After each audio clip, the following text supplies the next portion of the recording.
Good evening and afternoon to some of you guys. Thank you very much for joining us. My name is Brian King, for those of you who didn't hear earlier. I'm with Google's University Programs team, and again, I want to thank everyone for coming to the second installment of Google's MBA webinar series. This one is Why to Syndicate YouTube.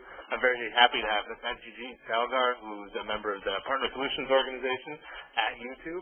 I'll hand it over to him in just a moment, but before we actually begin, I do want to cover some logistical information. Most of you guys are going to be hearing audio through the computer. However, we do have an audio conference feature available in case you do want to call in. This session is fairly interactive, so you can ask your questions live if you're dialed into the video conference, or audio conference, excuse me. Alternatively, there is also a question and answer box where you can ask your questions there as well. So without further ado, I turn it over to Syndicate. Hi, thanks, Ryan. Again, my name is Salgar. I am a technology program manager working in CSO, which is Google's Partner Solutions Organization. And I work on YouTube syndication. I've spent a major part of the year working on it. And I'm here to talk about why we syndicate YouTube. And as I told Brian a couple of times, talk over WebEx is really hard for me to give. I'm one of those really annoying presenters who likes cold calling the audience a lot and talking to the audience a lot. So, feel free to jump in, interrupt, raise your hands, type in messages. Hopefully it'll make the presentation more interesting for you as well as for me. More importantly for me, actually. But, all right, so again, the way I wanted to phrase this was, why do we syndicate YouTube? 13 questions, 12 answers, 48 slides, which I'm going to hopefully click through really quickly and keep us engaged and leave a lot of time for discussion. All right. All right. Oh, by the way, I forgot to do this. So if that makes sense and works for everyone, type in yes, just so that I know everyone's engaged and over there. And come on, need a few yeses before I go on. Excellent. I got a few. All right. So again, this is a case study and a discussion. Why do we syndicate YouTube? But to start, let's ask the first question, which is, what is YouTube? Hopefully, this is something that, fortunately, it's something that I no longer really need to talk about. It's, in our mind, it's the premier flag in the world for video creators to share videos they care about, and for users to find videos they care about. It actually surprises me how many times I actually go to Google Docs and I still have to explain what YouTube is. But, feel free to go to youtube.com and play with it if you don't know what it is. But that's increasing. I would be surprised. The question we get asked a lot, though, is, how big is YouTube? And these statistics stagger me even today, right? 13 plus hours of video uploaded every minute. And I can't talk about the exact number of views, but it's hundreds of millions of videos are viewed each day. So to put that in context, if Hollywood started trying to match the production of YouTube users, they would need to put out something like 57,000 films every weekend for it to match that volume of content. We actually ran some numbers. If the users of YouTube were a country, we'd actually be the third largest country in the world. After China and India, we'd be the most populous nation. And we probably have our own very strange flag as well. And what continues to surprise me is the incredible diversity of content that we have on YouTube. You can search for the song that you care most about, and you'll find it there. And you can post something that is, extremely personal that you're the only person who ever thought of, and it'll find an audience over there. To give an example, type in your favorite artist in YouTube, and you will likely find music videos, fan compilations, something to do with them. On the other hand, type in something that is completely bizarre, and you'll be shocked at what is out there. For example, I encourage you to figure out what wife carrying is. It's apparently a sport, and it was a part of an idea that we call it YouTube Games for a while, where it's apparently it's exactly what it sounds like. People carry their wives from one place to another, and they time themselves. And for some reason, there's a community that got excited around this. Yeah, and again, like, it's just amazing the kind of the creativity that basically the cheap production of video has unleashed, and YouTube's the place to find it. So, all right, let's get to the topic at hand. What do you mean by YouTube syndication? Very simply, it's the idea that we want YouTube to be everywhere. That means when you're playing a game, whether you're on your phone, when you're watching television, when you want to upload a video from your camera, when you're on your favorite social networking site and want to see a video that you just favorited somewhere else, or want to embed a video, or you're editing things, you want to do an upload, we want to make it as seamless as possible to integrate YouTube into that experience. Does that make sense so far? I'm going to go into details and a lot of examples, but does this broadly seem to make sense to everyone? Come on, a couple of yeses. So let me hear you out there. Yeah. All right. So the question is, how do we do it? So do it a couple of ways. One is we have products, right? So we have a lot of products for mobile. We also have APIs, or application programmer interfaces, and we have embedded players. And we have something called AdSense Video Units, which is a monetization product we have. So through products, as well as through partnerships, we allow YouTube to be everywhere. And again, take a look at the list of partners on that slide. Every major CE manufacturer, telephone, mobile partner, whether it's a carrier or an operator, are people that we've talked to, that we've engaged with in order to allow this vision of YouTube everywhere. Let me talk a little bit more about the products now. So what are these products? So I'll start with the mobile website. Again, just type in m.youtube.com in the browser on your phone, and you'll get to the YouTube website. Many times if you type youtube.com and we recognize that it's coming from a phone, we will take you there automatically. And again, the idea is we want this to be a compelling YouTube experience on the phone. So, you can search across and find all videos, you can log into your account, you can comment on things, you can rate videos. Again, youtube.com carried with you on your phone. But we found that, and we've done this with Gmail as well, where we built an application, and essentially we licensed the right to install this application to phone manufacturers as well as to carriers. And again, the idea over here is some people wanted more, right? They wanted a richer user interface, and so we built this J2ME application that's a much richer user experience of YouTube. So it's actually really slick. It has a carousel, so the thing kind of moves. It's a much better way to search for videos, and again, it's just much more, it's a much richer user experience. The most commonly used syndication product is really the embedded player. And again, if you've kind of looked at any website and you've seen a YouTube video embedded there, or you've seen a YouTube video playing with the YouTube watermark, that's the embedded player in action. And again, the way to try it for yourselves, look at any video that's playing on youtube.com. You'll see something in the right-hand corner that says, user embed. So grab the video, you can embed it in your blog, in another website, on Facebook, anywhere. And again, this was like the first syndication product that we had that allowed YouTube to spread all across the web.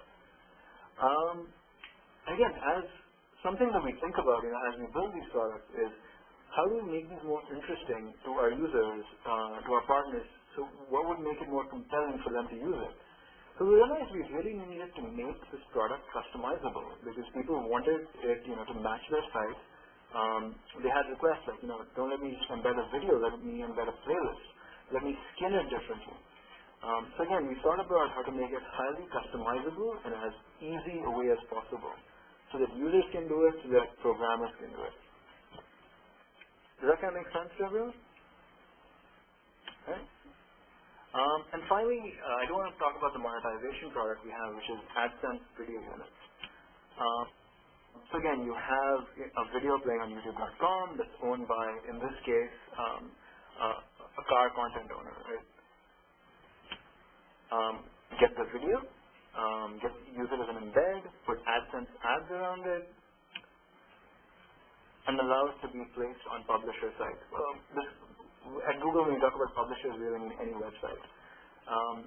And again, like, this is a great advertisement. The content owner has the option to monetize outside of just YouTube.com.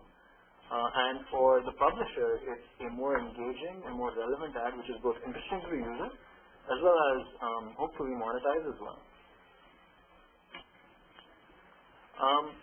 I'm going to spend a lot of this talk talking about the YouTube APIs and the examples, and giving you examples of it. So what is the YouTube API? It's really an interface to leverage YouTube's video content, infrastructure, and community.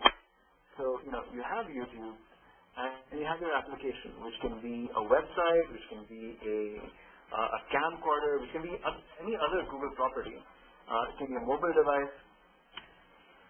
What the APIs allow you to do is really, take advantage of everything that's on YouTube, as well as the data that's there, as well as infrastructure, and build better applications, or even entirely new applications. So, can I give some examples? Yes, I can. The first place that we started, when you think about YouTube, is make it as easy as possible to upload from video editing software. So Adobe, Apple iMovie, which is one of our most successful ones, and the other one is Syndicate. And again, we found that yes, people care enough about YouTube, about sharing their videos, that they will find a way to upload it to YouTube.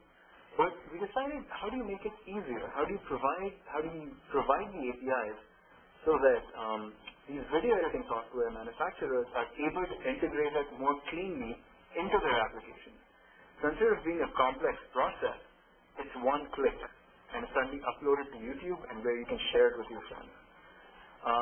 The example that I love talking about is Syndicate, where Adobe users and iMovie users are much more sophisticated, but Syndicate was apparently bundled with camera software, and most of its users were, at least the example that they love to give is grandparents who would look at videos of their grandchildren, and who, because the upload to YouTube button was there, they'd be more inclined to press it, send their videos to YouTube, and use YouTube to share it with their family. And again, that's one great example of how we created something that was better for users. And now again, like the APIs are public, and tons of video software packages now have these uploads. The piece that we're really excited about is uploads from cameras and webcams. Olympus is a great example that's out there. Casio was the first one. Sony.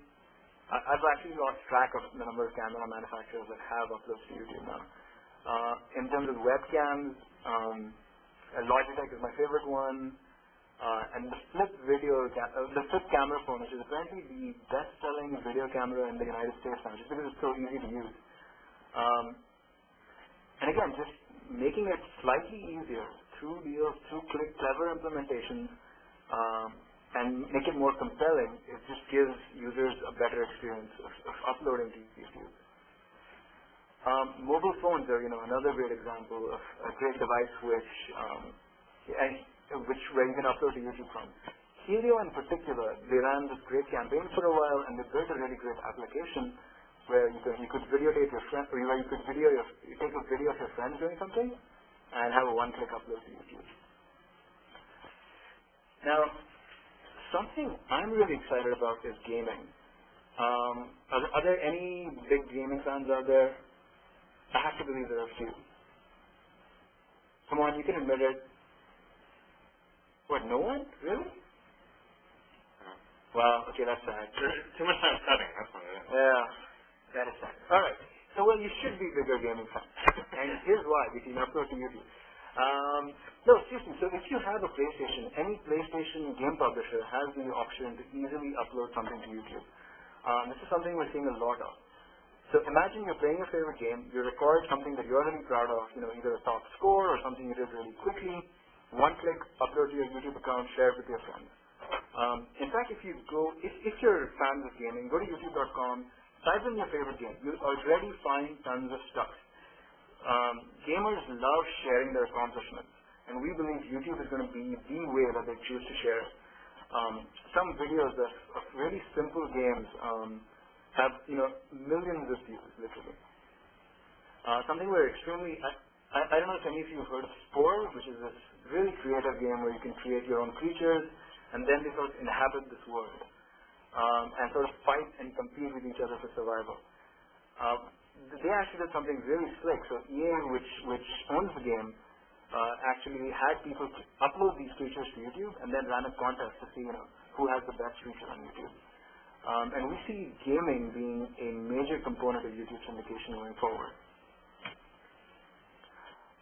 Okay, so this one I expect a lot more yeses. How many of you have an iPhone?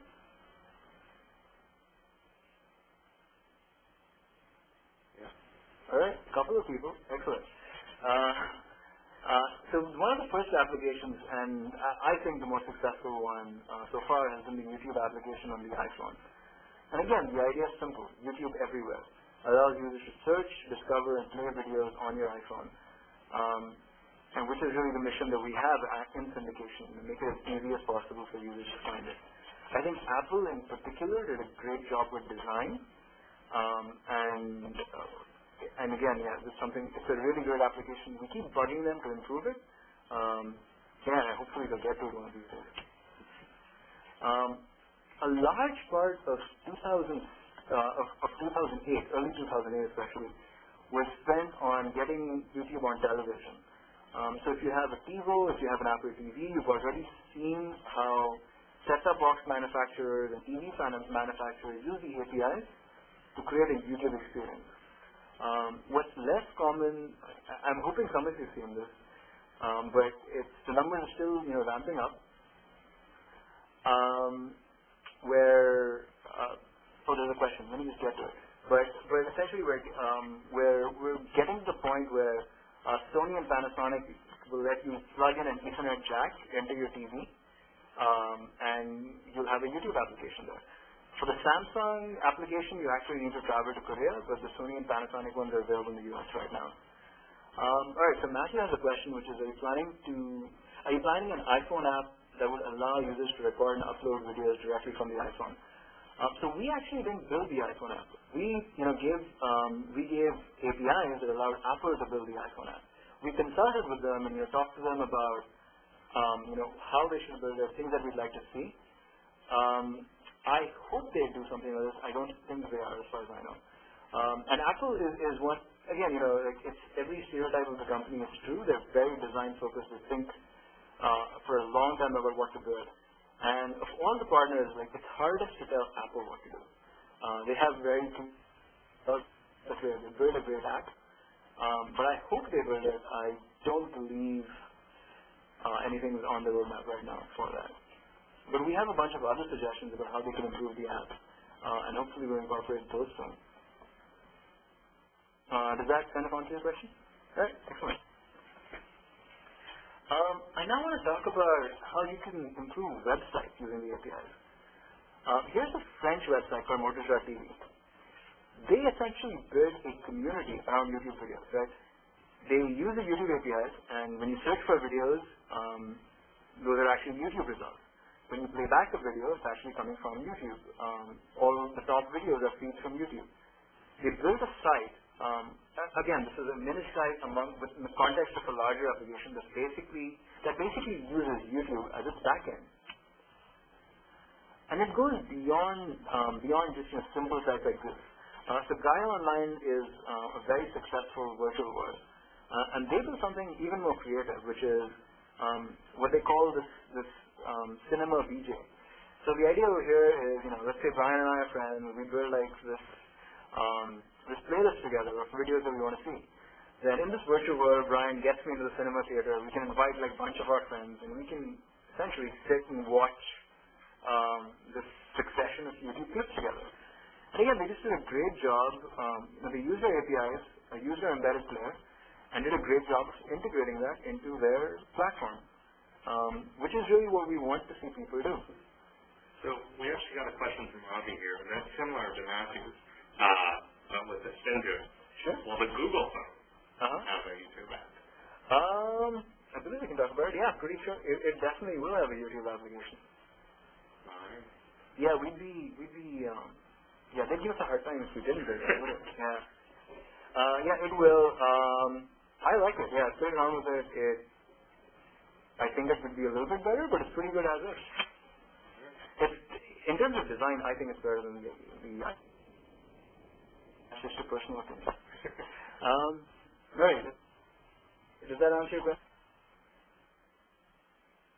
Alright, I'll take that as a yes. Alright, so then search and playback. Again, Tags is a social network. They use the YouTube APIs. Video on their site comes from YouTube. Orange in UK, the same thing. Something I want to spend a little bit of time talking about is the fact that YouTube is more than just video. People forget that there's a lot of really interesting information about the video on YouTube. So here's a French site. Fnac is a French retailer. And what they've done is they've built a community site around YouTube and YouTube videos just to engage their user base, their users. And again, what they're focused on really is when you click on any of those links, you still go to YouTube to watch the video. But what they wanted to focus on is, getting the ratings information, getting comments, getting to see relationships between videos because users have responded to each other. And they've built a community site to sort of drive engagement there. We have another question. Sure. Arvind, is YouTube developing an online video editor tool so that users can create better videos and tell stories? It's not policy to comment on stuff that we're working on. But I can tell you about a few things that we are, our community kind of features. We have something called annotations on the site, so you can definitely annotate videos.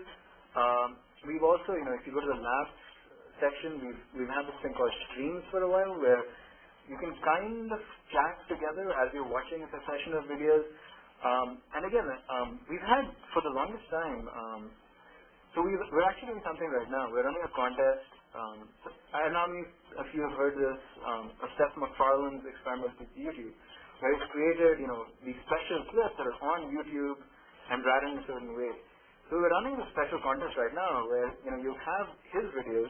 You can essentially dub your soundtrack on his videos, and then we have a contest as to, who's got the best voiceover.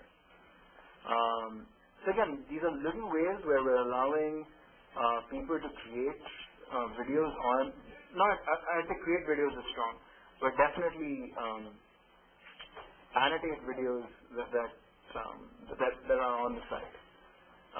But again, I think that's, like everything else, it's something that we wish we could do everything, but if we did, we'd ruin the site for most people and may not do everything as well. So it's always under consideration what we should do. All right, but then, sort of on your topic, we realize we can't do everything, right? Which is why, and search is one of those things, right? We cannot create the best search interface on YouTube.com that satisfies everyone. So, the example that I love is this one, which is dippity.com/timecube, which is what they've done is they've got this site where you can type in a YouTube search, and it gives you a timeline of YouTube videos, right? And then it's a really cool way to just watch a string of YouTube videos. And again, I think it's great design, great UI. And it's something that, we wouldn't do on YouTube.com, but we've given out APIs, we've given out a platform so that others can go build it and, make sure that our users are happy with it. Video Flow is, again, a site where it allows you to watch a succession of videos, comment on it, watch it together. Mashups are very common. People love applications that basically say, show me videos from around this area. And yeah, we've seen tons of mashups. Some of them are better than others. Something I hope to see a lot more of is little sites that power video on their sites using the APIs. So the Patriot Ledger is a small newspaper which really didn't have much video on its site. But when they did start taking a little bit of video, they uploaded to YouTube, and then they used the YouTube APIs to build out the video section of their own website. So this is a German social network, high school social networking site. The reason that you just see the login screen is that I cannot register, and that's not because I don't. It is one reason is because I don't speak German. The second is apparently if you register, you have to certify that you're under 15 years old, and I believe if I did, I would get into serious legal trouble for that. So I was advised not to. So apparently the way I actually found out what the implementation was one of the engineers in Germany had his daughter register. He had some concerns because he thought she was too young to be actually registering, but she took a couple of screenshots and sent them over. But again, we are their video backend. People can upload videos, watch videos, and the cost to them is zero because everything's on YouTube. Again, more of the same. People love creating really impressive video, and these are two sites that are really good at it, which is Animoto and One True Media. You can upload your photographs, add a music soundtrack, but when it comes to sharing it with people, we found that most people, at the end of the day, want to share it on YouTube with their friends. One True Media especially has just really taken off recently. Again, more of the same. Advertisers love creating campaigns using the YouTube APIs. I really like the Rock Your Look one from JCPenney. And something to think about is getting how valuable the YouTube.com property is to marketers. Being able to put your brand out there on YouTube and associated with YouTube and with content from a user is something that's really powerful, and that's something that we allow partners to do by giving them a partner badge if they use the APIs. And again, this is something, for example, for a company like Helio, is extremely valuable. And if you upload software from Cyberlink or Apple iMovie, or from PlayStation, you see badges that indicate that this is the source of the content. Finally, one thing this allows is my guess is everyone here is on Facebook. I'd like to see a few yeses, just to make sure that I'm not sure question. Is everyone on Facebook? Yeah. Again, so again, if you favorite a video on YouTube, Facebook knows. If you use FriendFeed, which is, in my mind, an amazing application, the same thing happens. And the way they know this is by using the YouTube APIs and the YouTube platform. iLike is another great example which uses the APIs to kind of improve their own site, match music information on their site with YouTube, make the embeds better. Again, using this data will allow others to build better and more compelling applications.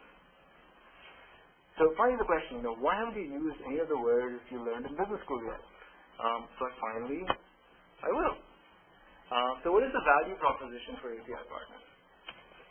So let's jump to the third point. Think about what we did to variable and fixed costs over here, right? Suddenly we went to zero video hosting, streaming, and indexing costs.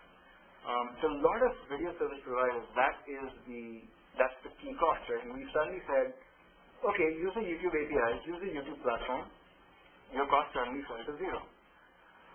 We've also given people the ability to search and play the largest index of video content in the world. Imagine you're building any application that uses video, and how powerful that idea is. You're suddenly searching across the largest index of video content in the world. In fact, in the world ever created, ever. Yeah, that sounds right. Finally, again, like I said, YouTube is more than videos. It's also a lot of community data and tools that you can use, and you can extract this information and use in your own applications. And finally, I truly believe that distribution of content via YouTube is going to be a major part of online video in the future. So exposure to the entire YouTube community is something that the YouTube APIs make much, much easier. Does that kind of make sense to everyone before I move on? Any quick questions about that? And again, we can talk much more at the end. it should make sense. All right? Excellent. So the question is, what is the opportunity for users? So again, it's simple. Users have better experiences with YouTube everywhere. You are able to have better users. Oh, I do see a question. I'll get to your question in a little bit, Matthew. So users just have much, much better applications, right? You are better off because you can carry YouTube on your phone, YouTube on your TV, upload to YouTube from your favorite video editing software, or while you're playing your game. And that is something that Google is committed to, make sure that users have better experiences. The other piece that Google is really committed to is partners. Think about what we've done. YouTube is no longer the YouTube website, right? It's the YouTube platform. We are allowing people to improve their applications or actually just build completely new applications using the YouTube platform. And again, this can be content owners, this can be editing tools. On the other side, it can be websites, whatever. We are suddenly giving you valuable tools to build new and better applications. And finally, advertisers, which is always the consideration, and which is always a consideration as well. Again, my hypothesis here is that we're not just reaching more users, we're giving them richer options. For the advertiser, a playback on a television or on a mobile phone is a lot more interesting in my mind than a playback on the website. And again, that's something that we want in time to expose to advertisers. So again, the question is, where's the strategy? At this point, it's really about growing this ecosystem. So it's, we want users to connect with advertisers, we want users to connect with partners, and we want to connect partners with advertisers. And we see YouTube at the center of that ecosystem, helping that ecosystem grow as much as we can. And again, the idea is, and this is a strategy that Google views well, right, which is help the ecosystem grow as much as possible, and we believe that we will put out the right products and make the right moves, make the right sales, so that we will eventually monetize off these. So to Matthew's question, right, which is, outside of partners, does YouTube monetize the APIs, example mashups? So we don't really monetize the APIs directly right now. The goal, as of now, is really about distribution. We do believe we will find the right advertising products to do that, and we are running a few tests. But on a massive scale, we're not really trying to monetize the APIs right now. Does that answer your question, Matthew? All right, cool.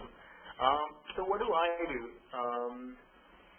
So I don't talk so much about what I do as much as what the YouTube syndication team is focused on, and and this is a team that spans product, engineering, business development, account management functions, sales engineering functions, marketing functions. All of us are really focused on helping market these products, helping establish these partnerships, and really helping YouTube syndication at this point really scale. And that means, again, like what we're mostly focused on is the products, the partnerships, supporting them and helping them scale. Yeah. And so with that, I will end. And, I'm happy to take questions, and I hope that was interesting to you guys. All right. And I'm hoping you have done the questions. So we'll wait for the queue of questions to line up. In the meantime, I do have some announcements I would like to make to everybody. So if you enjoyed this session, we have plenty of other sessions just like it. If you go to the URL at the top, you see sites.google.com/Google MBA update. We have some exciting talks in the upcoming weekend. The one tomorrow is about Google Mobile Overview. It's going to share some insights into our mobile products and also specifically Android, so that should be really exciting. Next week, some more information about partner development and management, and also our very first product marketing talk of the series, the 7 principles of Google marketing.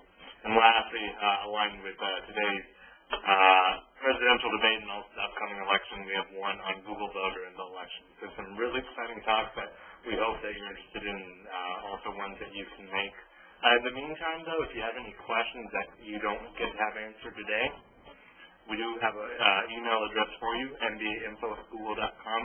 Feel free to send any recruiting-related questions here as well. Lastly, again, if you go to our Google MBA update site, in addition to signing up for these upcoming WebEx sessions, we do have a lot of recruiting information that you can find there. So it looks like we're getting some questions in now, so I'll turn it over to Syndicate again. Yeah, absolutely. It feels, so Sonam and Martin have asked a similar question. Sonam's asking, ComScore data shows, advertisers, people don't click on advertisements when browsing for adult entertainment related links. How does this negatively affect YouTube? Okay, well, now I'm reading this question, it's slightly different. But Martin's asking, advertisers are generally hesitant to fully embrace UGC as an advertising channel. Is syndication a solution that can change that? So let me tackle Sonam's question first. Without a doubt, I think when people, and in general, the argument can be made that when people search for video, they're not likely to click on text links. So again, the challenge is targeting the ads well. So for example, we found that the ads that perform best are on how-to or DIY categories. When click-throughs are really high, you're giving people what they want, so that kind of makes sense. How does the fact that, specifically adult entertainment links negatively affect YouTube? It does. But I think what it does is it forces us to come up with more engaging ad formats. So if you look at the site, we have overlays. We're finding interesting ways to package advertising. So again, the Seth MacFarlane deal is a good example, right, where the ad is really well integrated into the content. And again, I think you're going to see more interesting experiments with time about how we do this. So actually, one more thing to that. Eric Schmidt loves to say he thinks that the ideal ad format for YouTube has not been created yet. So I think the challenge at YouTube that everyone has is to try and tweak what we have, try and dream of new products so we find the perfect targeting ad product on YouTube. I hope that kind of answers your question, Sonam. With that, I'll jump to Martin's question, which is, can syndication solve the advertiser UGC problem? I think part of it is, yes, I think it is. It can help address that. If advertisers, have mini sites, they can use the APIs to selectively choose what they want, and we've definitely seen some of that. And I think, yeah, you're right. It's a good suggestion. It's a good way syndication is a good way to address that a little bit. Actually, I'm glad you brought that up. There's a great site. So if you guys have browsers open, go to talklol.com, which is TOTLOL.com. which is a site that's for kids, right? So it's someone who uses the APIs who believes that, hey, I want to create a super safe site that children can get to, or rather the parents can get can show their children. And all it is kids videos. And it's a perfect example of that, right? That is a much better advertising solution. Does that kind of make sense, Martin?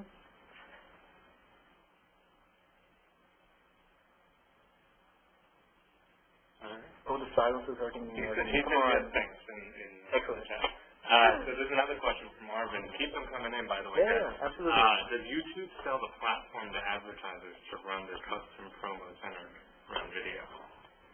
Can you ask the question again? Sure. So does YouTube sell the platform to advertisers to run their custom promos centered around video? So let me interpret that question and try and answer it. And if my answer is off, definitely follow up, Arvind. So the APIs themselves are free. So advertisers use them, and they use the APIs to build some interesting products. So actually, if you guys search for a bunch of movies on YouTube right now, right? If you search for, there's a movie by Oliver Stone coming. It's W, yeah. So search for that. So I think it's W the movie, like youtube.com/W the movie. They've built this product to use the APIs. We didn't charge them for using the APIs. What they do is they give you a bunch of clips from the movie and let you create mashups. And again, the APIs are a big part of that solution.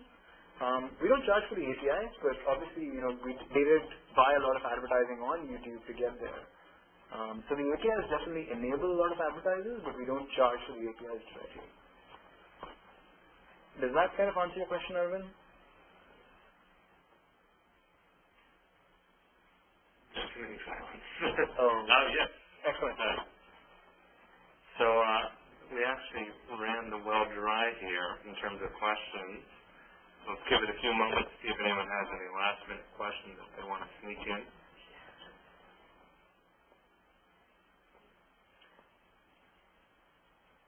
All right. Well, that looks like it's it. But again, thank you everybody for coming out this evening. We appreciate your time. Again, look out for future sessions. We'd love to engage with you some more.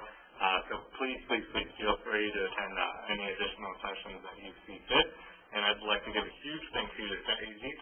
And with that said, everybody have a good evening. Thanks.